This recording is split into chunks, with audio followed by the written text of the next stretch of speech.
संविधान ही बना रहा है हर एक शहर को मक्तर। क्या तुम मूर्ख हो जो दुहाई देते हो संविधान के वसूलों की। धन्यवाद साथियों, आज मैं आया हूं आपके बीच आपको एक नई बात बताने। आप बात सुनिए कि किस तरीके से संविधान ही मक्तर बना रहा है, संविधान ही जनता और सत्ता के बीच संघर्ष करा रहा है।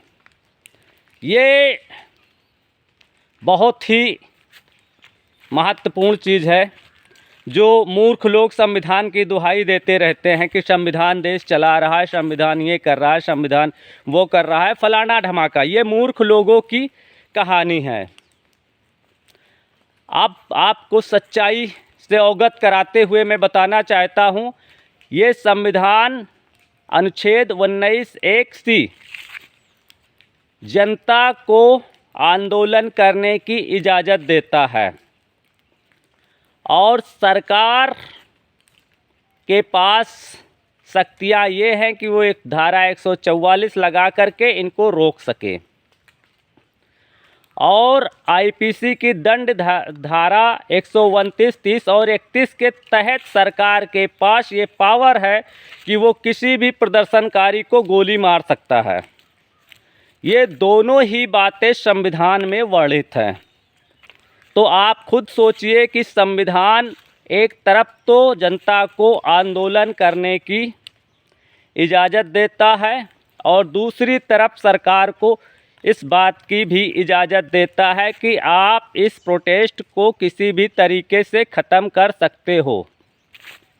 मतलब एक तरफ धारा 19(a), 19(1) और (c) के तहत आप आंदोलन कर सकते हो, दूसरी तरफ सरकार के पास ये व्यवस्था है, संविधान ने व्यवस्था दे रखी है सरकार को कि वो धारा 144 लगा करके दंड संहिता 129, 30 और 31 के तहत कार्रवाई करके आप पर गोली चला सकती है। तो जो आप बता रहे थे अभी कुछ देर पहले, हमने जैसा कहा कि तुम क्या संविधान के वसूलों की, आप जो दुहाई देते हो कि संविधान ने हमको ये दे रखा है, वो दे रखा है, फलाना धमाका दे रखा है, ये अधिकार दे रखा है, तो ये मक्तर कौन बना रहा है? ये संविधान बना रहा है। आपके पास एकदम स्पष्ट बातें करने के लिए मैं आज आया हूँ और आपको बताना चाहता हूँ कि इस तरीके से संविधान हर शहर को मक्तर बना रहा है। पूरे भारतवर्ष में प्रतिदिन कम से कम 15,000 आंदोलन चल रहे हैं। आप जापान चले जाइए, वहाँ इस तरीके के आंदोलन देखने को नहीं मिलेंगे। सऊदी अरब चले जाइए, वहाँ इस तरीके के आंदोलन देखने को नहीं मिलेंगे। इन आंदोलनों से ना किसी समस्या का आज तक समाधान हुआ और ना ही इसका कोई हल और निर्णय निकला। आंदोलनकारियों ने भारत में गांधी, भगत सिंह, फलाना धमाका, सब लोगों ने आंदोलन किया, पर किसी भी समस्या का कोई समाधान नहीं निकला आज तक। और उसके पहले का जो संविधान था उसने भी तुमको उतने ही अधिकार दे रखे थे जितने में कि आप सिर्फ संतुष्ट रहें और थोड़ा बहुत विरोध प्रदर्शन भी करते रहें। और आज के भी संविधान ने आपको उतनी ही शक्तियां दे रखी हैं जितने में कि आप संतुष्ट रहो और आंदोलन कर सको। मतलब ये किस तरीके से ना आपको मरने दे रहे हैं ना मोटाने दे रहे हैं। तो इन सारी चीज़ों को एकदम स्पष्ट आप जब, अगर आपको ये सच्चाई सुननी है, अगर सच्चाई नहीं सुनोगे, घटिया वीडियो देखोगे, किसान आंदोलन के वीडियो देखोगे और मोदी जी के आंदोलन के वीडियो देखोगे, उनकी जो राम मंदिर बनवा रहे हैं, फलाना धमाका के वीडियो देखोगे, तो एक चीज़ एकदम समझ लीजिए, अगर मोदी जी के वीडियो आप देख रहे हो, उनकी शक्ल देख रहे हो, तो आपको शुगर होना लगभग तय है। 100% शुगर होना आपको तय है। और अगर आप किसानों के आंदोलन की फुटेज देख रहे हैं तो एक चीज़ मानिए कि आप डिप्रेशन के शिकार हो जाएंगे। आप हाई प्रेशर, लो प्रेशर के मरीज हो जाएंगे, आपको कैंसर होने के खतरे भी हैं, आपको हार्ट अटैक आने के भी खतरे हैं। तो ऐसे वीडियो देखना बंद करो, सिर्फ़ और सिर्फ सच्चाई वाले वीडियो देखना चालू करो। आपको मैं बताना चाहता हूं कि भारत 1860 के पहले पूर्णतः आज़ाद मुल्क था, और आज़ाद इतना था कि आप किसी भी राजा, किसी भी शासक को अगर आपके अंदर क्षमता होती तो उसको मार करके स्वयं राजा बन सकते थे।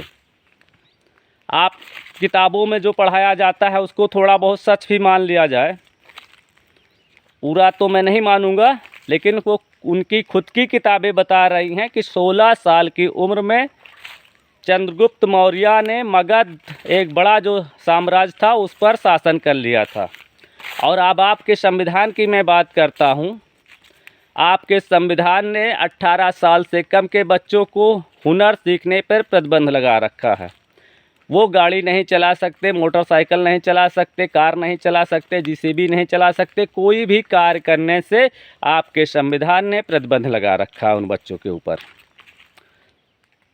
तो ये सारी चीज़ें एकदम स्पष्ट इसलिए मैं बता रहा हूँ, इनको सुनने के बाद आपको समझना चाहिए कि आखिर विश्व का सबसे बड़ा विद्वान आनंद भाई कहना क्या चाहता है। मेरा कहने का मतलब ये है कि संविधान ने रोक लगा रखी है, हमारे अधिकारों और का हनन कर रहा है, हमारी आज़ादी का हनन कर रहा है। कहीं ना कहीं संविधान हमारे साथ इतना दुर्व्यवहार कर रहा है जिसकी हम कल्पना नहीं कर सकते, आप कल्पना नहीं कर सकते। और सिर्फ इसने एक दो व्यक्तियों पर प्रतिबंध नहीं लगा रखा, इसने सभी व्यक्तियों पर इस तरीके का प्रतिबंध लगा रखा, इस तरीके से आपको मेंटेन करने की कर दिया है कि वो आप उसी के अनुसार चल सकते हैं। आप 18 साल से पहले चुनाव नहीं लड़ सकते, ये सरकार की, संविधान की अवधारणा है।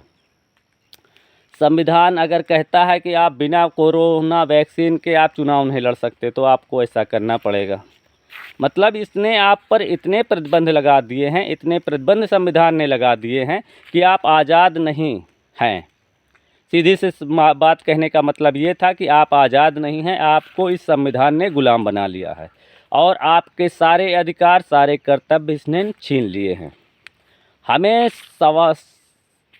समझना इस बात को है कि हमें इस संविधान को कैसे बदलाव करके इसमें सुधार किया जा सके, और ये आंदोलन करने से समस्या का समाधान नहीं निकलेगा। आपको जो संविधान ने व्यवस्था दे रखी है कि आप अपने सांसद से कहिए, आप अपने विधायक से कहिए, तो आप 2024 आ गया है, अगर जो भी समस्याएं हैं किसान भाइयों की, मजदूर भाइयों की, व्यापारियों की, वो सारी समस्याएं वो अपने संविधान के दृष्टि से, जो संविधान ने हमें अधिकार दे रखा है, उसके अनुसार वो संविधान में बदलाव करने की बात करें 2024 में।